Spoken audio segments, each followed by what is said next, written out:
মধ্যপ্রাচ্যের জলসীমায় নতুন করে যুদ্ধের দামামা বাজিয়ে মার্কিন বাহিনীকে সরাসরি হুঁশিয়ারি দিয়েছে ইরান।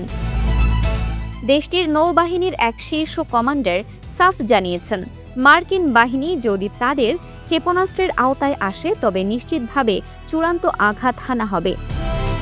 ইরানের রাষ্ট্রীয় সংবাদ মাধ্যম তাসনিম নিউজ এজেন্সির এক প্রতিবেদনে বলা হয়েছে, তেহরান ইতোমধ্যেই তাদের উপকূলীয় ক্ষেপণাস্ত্র ব্যবস্থা যুদ্ধের জন্য সম্পূর্ণ প্রস্তুত রেখেছে।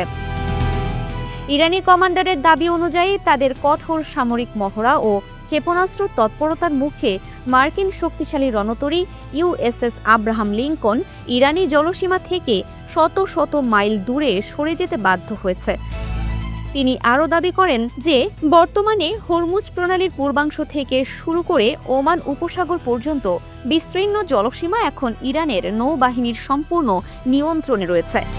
সামরিক বিশ্লেষকদের মতে ইরানের এই ধরনের বক্তব্য মধ্যপ্রাচ্যের উত্তপ্ত পরিস্থিতিতে ঘি ঢালার মতো কাজ করতে পারে। যে কোনো সময় এই বাকযুদ্ধ একটি বড় ধরনের সামরিক সংঘাতে রূপ নেওয়ার আশঙ্কা করা হচ্ছে। ওমান উপসাগরে আধিপত্য বিস্তারের এই লড়াই আগামীতে বিশ্ব রাজনীতিতে কী প্রভাব ফেলে সেটি এখন দেখার বিষয়। Dinajpur TV, multimedia desk.